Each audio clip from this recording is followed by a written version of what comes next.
Hello, fight fans, and welcome to another edition of the Combat Challenge podcast. Today's guest is a former Titan FC World Champion and currently undefeated fighter with an impressive record of 11 wins and 0 losses. Ladies and gentlemen, we have Mr. Uros Jurisic. Did I say that right, my friend? Perfect, bro. Thank you. Welcome, Uros. How are you, my friend? Are you all right? Hey, I'm very great, and thank you for taking me on the podcast. It's my big pleasure and honor, and I'll be very happy to talk to you. No, I appreciate it, man, because you were busy today. You were doing some stuff beforehand. We could just fit this window in, so I'm extremely grateful that we could get it done, especially after watching your impressive fight that you had on Bellator against Walter Ghazada, which took place, I think it was on the 1st of October. Is that right? Yeah. Cool. So if we can just briefly go through those that haven't seen the fight, it was really impressive. Although it finished in the first round, there was a lot that took place. Can you just recall to us how it was whilst you were in there and what sort of stuff that you had to deal with in order to get the win? Yeah. Altogether, everything was very great. I always enjoy fighting, so I'm always waiting for this day, and it finally came after a long period of not fighting because of some injuries and also a car crash I had. So it was a very great feeling to step in the cage again after so long time. Also, it's a big show and a big stage, so definitely because of that I was also more motivated and even feeling even better out of that. As I always take any opponent I have, I take them always very serious. The same I took Walter Ghazada, so we prepared very good. I was preparing it 4 corners in Liverpool. My manager Carl Manson also helped me with arranging the fight camp. They took very good care of me in 4 corners, so I was in very good shape. So the fight starts. He starts throwing some calf kicks that landed. I was kind of looking for the range to explode with a good combination. I also had an injury coming in the fight. I don't know if Carl told you, but my manager is also your friend. So yeah, I had a broken bone on my face that Really? I broke 2 weeks and a half before. Yeah, it's a pretty crazy one. So I kind of had to be also careful to not get hit in the face. Actually, on the beginning of the fight camp, before I had the injury, I was hoping to go to do my stand up with him. Okay. Because I always kind of prefer to knock out. I think it's more exciting for the fans and also more exciting for myself. But because of this injury, we decided with our coaches and everybody that the best choice is to take him down. Maybe if I really feel I'm hitting him well in the stand up, just finish there, but otherwise go to the ground. So I was kind of looking for the range to explode with a good combination, and then maybe go for a takedown. Probably go for a takedown. Honestly, probably all of the fighters know that once you're in the cage, you don't really think a lot. You go with the flow. It's just like autopilot. Exactly, and you prepare the autopilot in the fight camp. So the autopilot was very good prepared. I exploded with the combination of 2 hooks that didn't land flash, but kind of stunned him for a moment. Had a good entrance on a takedown. I lifted him up and I took him to my corner. I slammed him down there. He was trying to get up. I took his back. He was defending somehow by rolling on his back, putting me on my back. I had a good opening of few strikes there, and then he put his neck out, and I could choke him out. You mentioned the leg kicks at Uros, but I saw that, and he was getting you with some really solid calf kicks, and it was your lead leg he kept hitting. And you know, you could even see, even though the fight didn't last that long, you could see the redness and the welt on your calf with him hitting it. And I thought, how much more of these could Uros take? But you did well to close the distance with the hooks. And I think, was he close to the fence winning when you were able to secure the takedown? Yeah, he was close to the cage. I also remember, like, when I was entering the cage and when all the fight started and everything, I was like already pumped. I wanna go stand up. I don't wanna do the safe mode of the fight. But I remember like I was looking for the range, getting hit with the cap kicks that I didn't really feel in the fight. I don't know, it wasn't any pain, but I saw it after the fight. So I saw it is something you have to be careful if the fight takes longer, probably, because if the pain comes later, it can affect your movement. And those So calf kicks, Uros, they've kind of evolved as a strike because many years ago nobody used any calf kicks. And I think I it was agree. just last couple of years people have found it really effective to both attack, but also it's difficult to block a calf kick. Am I right? I agree. I agree. I was partly blocking the kicks, so they were hitting my shin. So in my head I was like, hit, man, is hurting you. I mean, it doesn't hurt me that bad, but as much as it hurts me, it hurts you as well. Yeah, So yeah. it's hard to block them. Honestly, even when you block them, the fingers snap on your calf, and there's a nerve that then starts to hurt. Sure. Maybe not immediately, but later it starts to hurt, and yeah, it is was it is. But as you said, it's a new strike that is getting more and more used. I think like if we look, I know maybe 5 years ago, maybe 10 years ago, nobody used the Yeah, cap you're kick. I right. mean, Nobody knew, if and someone nobody would, nobody yeah, was, and that's the evolution of mixed martial arts, where as people go on this journey, they bring new things in. When remember when Anderson Silva, brought in the front kick between the guard, that was a new thing, yeah. and people hadn't seen stuff like that. So it's evolving all the time. That's the beauty of MMA, right? You can never know everything. It's always more knowledge to get to learn. That's amazing that it's in our sport. And yeah, as you said, they start using it more and more, and I think in the last few years it's really getting popular. Sure, definitely. And this is what we want because it's such a cool sport, man. And that's Yeah, why I'm doing these podcasts, because it's important for people to know the journey of martial arts and what they've gone through. One of the things I wanted to ask you, and which I ask a lot of the people that are coming to the podcast, is for viewers to know a bit about you and your history, and where you grew up and when you got into martial arts. Because what normally happens is when people go on this journey, they go on different martial arts before they end up being as a full MMA athlete.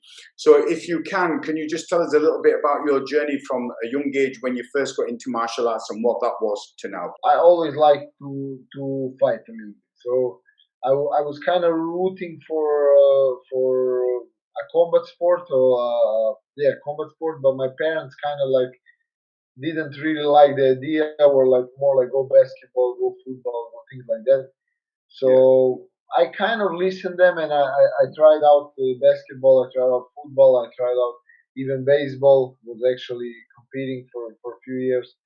In between of this time that I was trying all this, I also tried Nan-Budo. That was kind of a similar martial art as karate. It's a lot of katas in. So okay, you sure.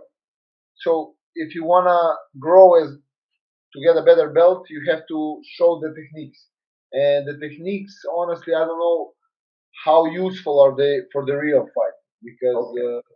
your hands are down and things like that. But the good part that we had in this Nambudo team, we also had sparrings. And when the sparrings were, I remember them like full contact, but maybe they weren't because I was a very small kid at that time, 11, 12 years, something like that.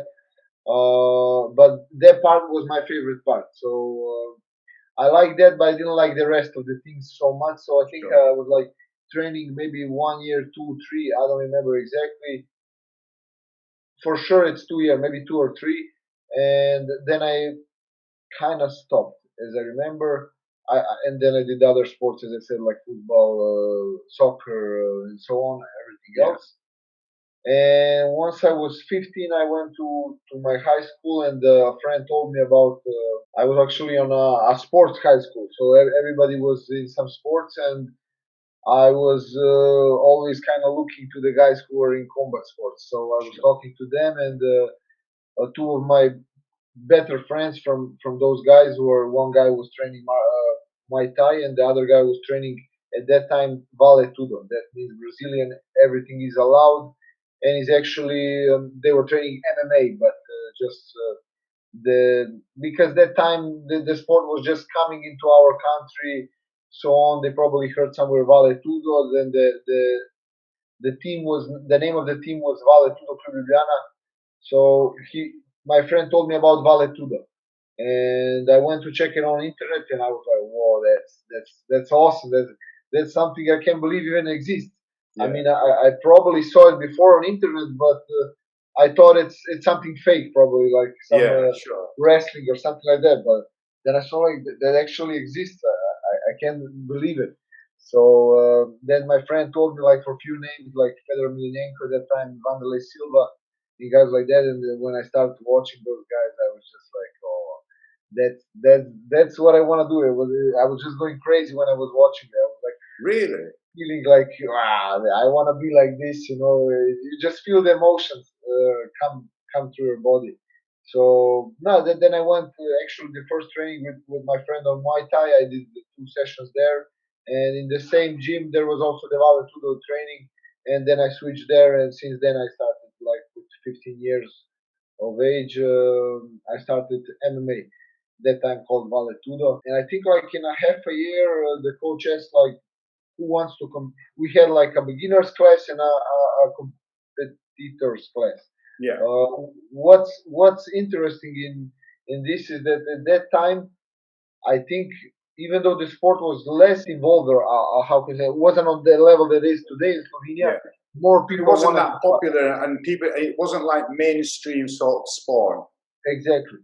But there was more guys who wanted to fight. That's crazy because today in Slovenia, I don't know. I don't really see like people that in the eyes you can see when someone really wants to compete and things like that, really looking for fights and so on. This is a thing that I think is very missing in Slovenia. We miss Right. this. But at that time, I don't know. You had like in a small team that just started, you had 10 guys who were competing, professional. Didn't have any knowledge from before, probably like just trained MMA for 2 years. So I was looking up to these guys like, how I want to be like them. I want to also compete and have the ears like they have. The Yeah, the cauliflower. cauliflower ears. Exactly. Yeah. Nothing. Then one time the coach asked the beginner class like, anybody wants to compete? Is an amateur competition close?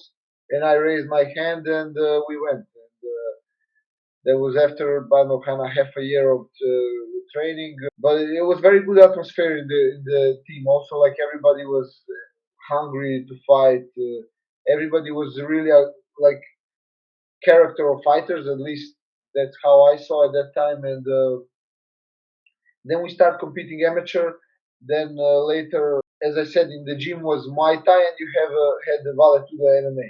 And then later also a guy came that was teaching Brazilian Jiu-Jitsu. At that time, I didn't even know what is Brazilian Jiu-Jitsu, but this guy came, and my coach said like, this guy can help you a lot. Go check it out. And I went check it out, and the coach of Brazilian Jiu-Jitsu was also a very motivated guy who learned actually jiu-jitsu in Croatia. So he was driving every week, every day. I don't know every day, but maybe every second day to Zagreb. That's an hour and a half, or even more, maybe 2 hours from us to train there to learn jiu-jitsu. So he learned there, and then he came to us, and he shared the knowledge to us. And also the team was his team of jiu-jitsu guys were very motivated, hungry guys. Every sparring was hard. Wasn't easy, even though no strikes, but it was hard. Yeah, it's quite. And I bet it was quite intense as well. exactly, yeah, that's what I wanted to say. It was intense always. Then later, actually, I connected more with this coach, the jiu-jitsu coach, and I started to compete more with him. Also with jiu-jitsu, submission grappling, MMA amateur, and I had the luck that this guy also was prepared to travel a lot because we were going to Hungary, we were going to Serbia, Croatia. Italy, and so on. And I also had, it's hard to say to me that he's a friend. He's for me a family member. I call him my second father. A friend that saw me on training, and he said like, you have some potential, and he kind of started helping me a little bit by driving me to sessions and things like that, because I didn't have anybody to drive me. Small things, but always more, more, more. And he was supporting me, really believing in me, and that also gave me bigger belief, because I had the wish to become one of the best professional fighters in the world, but I can't say I had the belief yet. And he Sure. was giving me that by encouraging me all the ways. He was buying me T-shirts like, go compete there. I remember one time we drove to Amateur World Championship to Hungary, and he couldn't go with us. So just me, the Jiu-Jitsu coach, a few guys who wanted to compete, we went to Hungary, and we came there, and they wanted to charge us. So to compete, they wanted to charge us $100 to be able to even participate in their organization, and 100 to participate on this event of the World Championship. So it was 200, and plus if you wanted to compete in Jiu-Jitsu and submission grappling, it was extra 100, 100. So Really? yeah, it was crazy, crazy. But the thing is that mostly every country, the country covered the costs or sponsors, so people didn't need to even think about these things. But we didn't even know all about these costs. Plus, we had to pay for sleep, we had to pay for gasoline to come there, and we come there, and all of my and but when we came there, I saw all the guys, Russian guys in Russian, clothes, and Ukraine guys, and America guys with nice clothes from their country, and I was like, oh, this is World Championship. This is what I want. I want to see here where I am. And I remember that time they told us the price, and all the guys said no, we just can't pay this money, and I was like, I also can't pay. I don't have this money, but I so wanted to compete, and I called this my friend that's now, as I said, my second father. I called him, and I say, man, I don't know what to do. Is they want us to pay 200 plus extra costs. And he said, listen to me. You stay there, and I'm coming to Hungary, and I'll take care of this. Don't worry. You just No. focus on take the first place, and that's everything. That's the only thing I want you to do. And I was like, okay, I'm gonna stay here. And then he came, and we won, and we took the first place. So it was a very nice Well, thing. that just shows the confidence and belief that he had in you, and that kind of trickled down to you and made you think, well, if someone believes in me, I must have something, right? I mean, that definitely helps. I think as a kid, you you had the belief, but you also had the doubts, and then you kind of, the doubts and the belief are fighting a little bit. Yeah. But the older you get, the It's like a more. weighing scale, right? Yeah, It's yeah, like a weighing scale, and then as you believe yourself more, then that outweighs any doubts that you have. exactly. I don't know. Then just things went as they have to go, and I was competing a lot amateur. Me and my second father always stick together.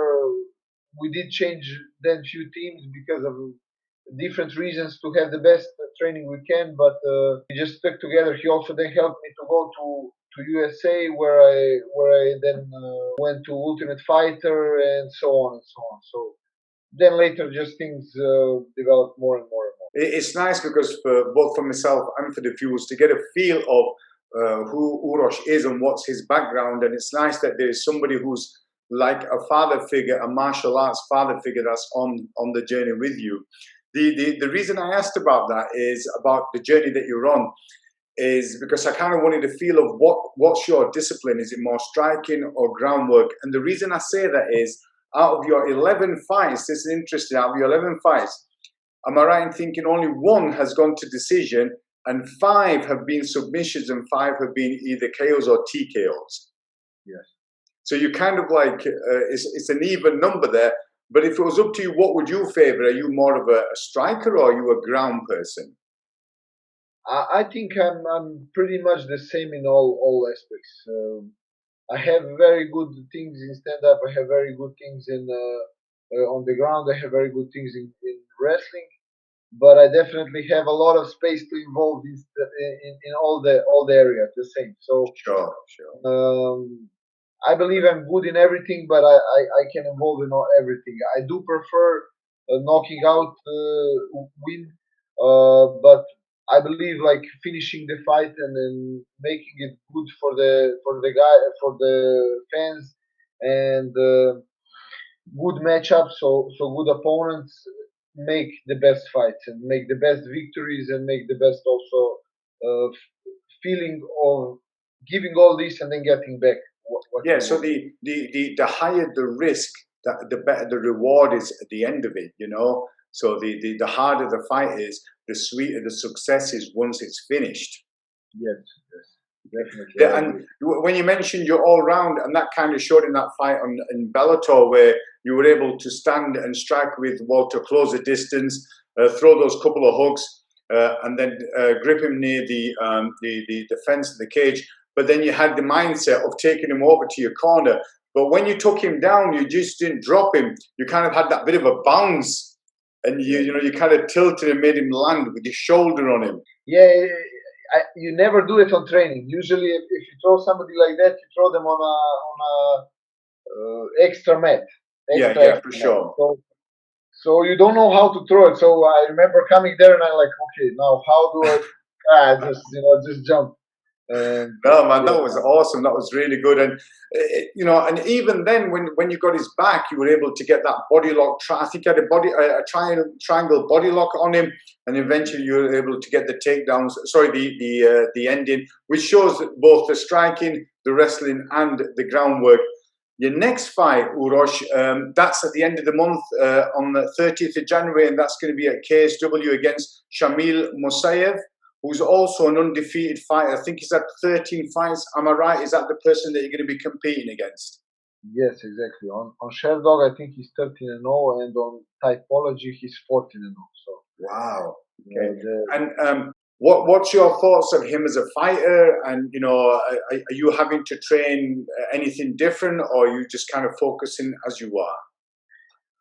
I mean, as always, every opponent, I check them out. I look what they do the best, what are their how do you say the strikes they use the most. So Yeah.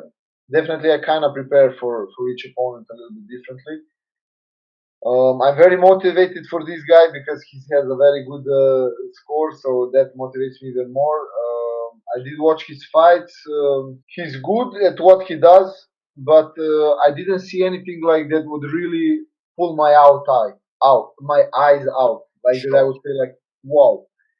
As I said, what he does good, but there's nothing crazy good.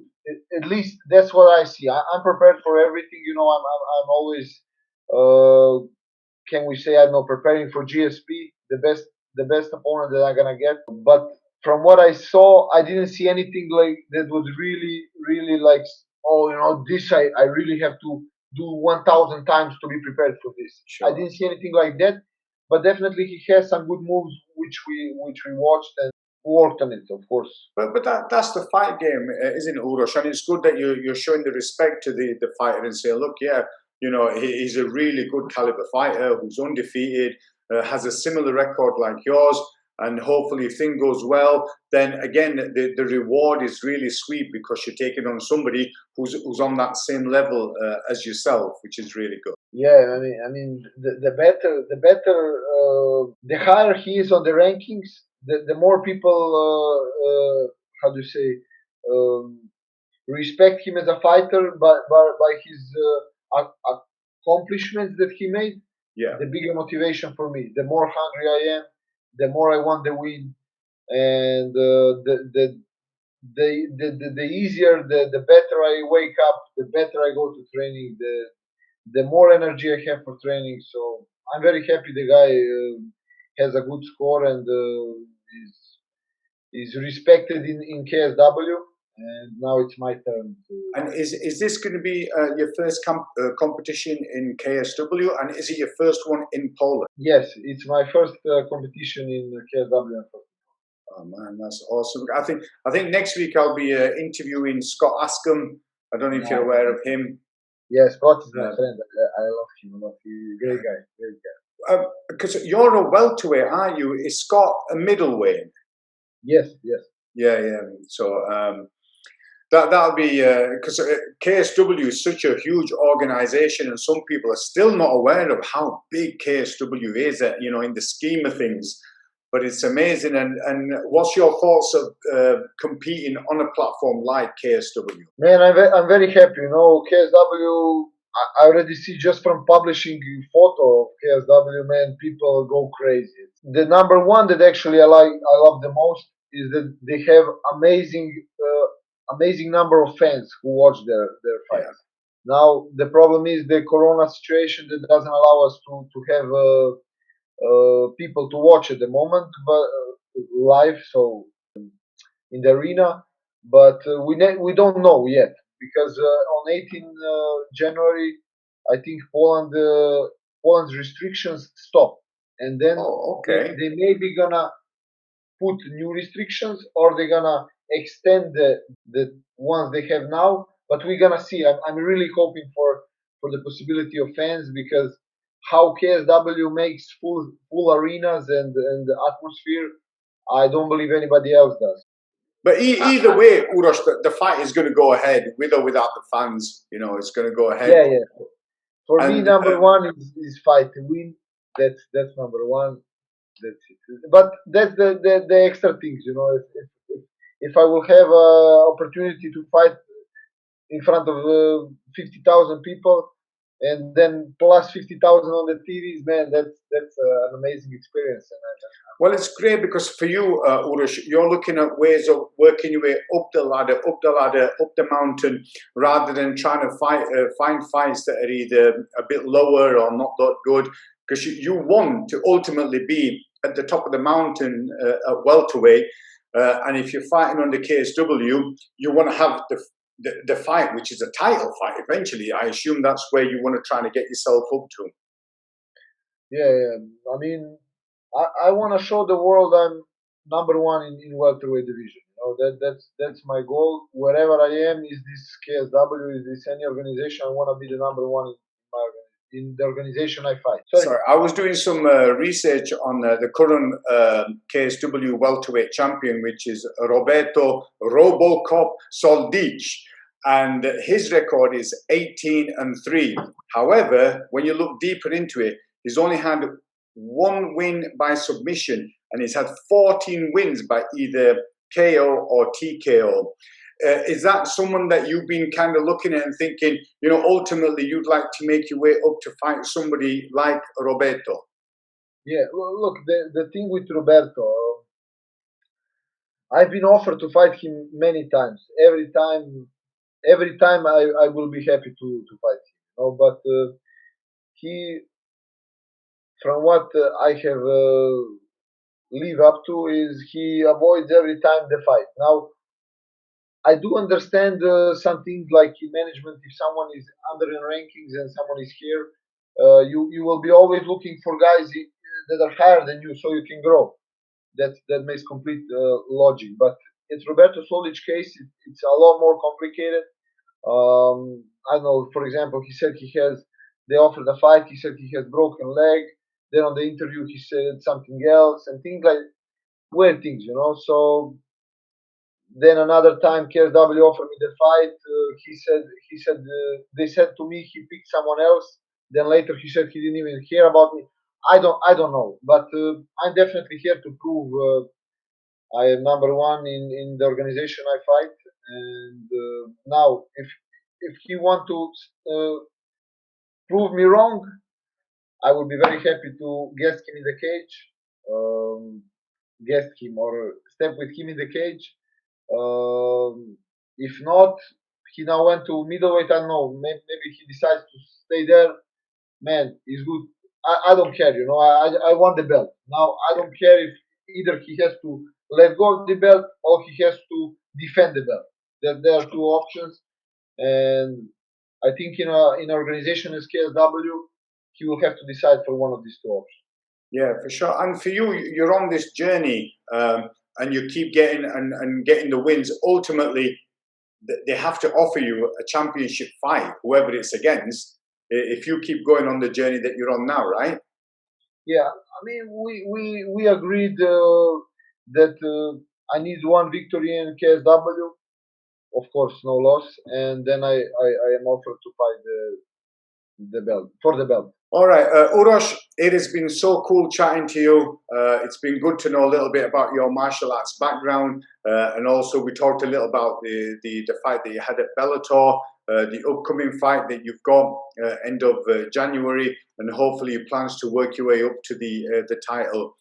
It's great for me as well because it's an introduction to you, where I've done my research, but this is the first time I've been able to do a face-to-face conversation with you.